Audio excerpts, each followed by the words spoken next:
All right, so for part A here, we are to find the velocity of the hockey puck at any time and then give us the position function of the hockey puck at any time t in seconds. All right, so velocity, remember, is just the derivative of your position function. So tan inverse of t, again, if we have our little memorized formula, it's 1 over 1 plus x squared. Here the argument is t rather than x, so we'll use 1 over 1 plus t squared. And that is our velocity at any time t. So our answer for part A would be 1 over 1 plus t squared. Now, our answer for part B, we have to find our acceleration function, which is our second derivative of the position. Or similarly, you can think about it as the derivative of your velocity function.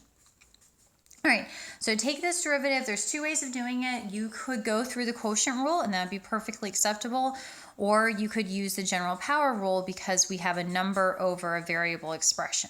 So just to get a little practice with this general power rule, I'm going to bring all of this up as 1 plus t squared to the negative 1, and then the general power rule, I'll bring down and subtract 1 and do all of that.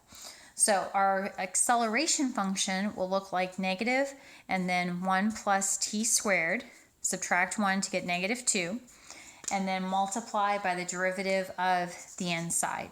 So the derivative of 1, standalone constant, goes to 0, t squared goes to 2t.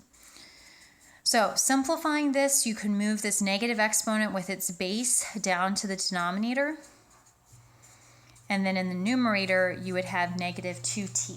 Okay, now part C and part D, I'm not going to ask on a test with a 4-function calculator, but you can evaluate at these different values. So if you were to plug in for A and B, you can look in the back of the book on this one, but basically it's going to tell you that the hockey puck is decelerating or slowing down at 2, 4, and 6 seconds, okay? So I'm just going to say skip that for the test for now. If you have a calculator, you can, by all means, go and plug it in. But what I really want you to be able to do is know velocity is the derivative of the position, acceleration is your second derivative of your position, or first derivative of the velocity function.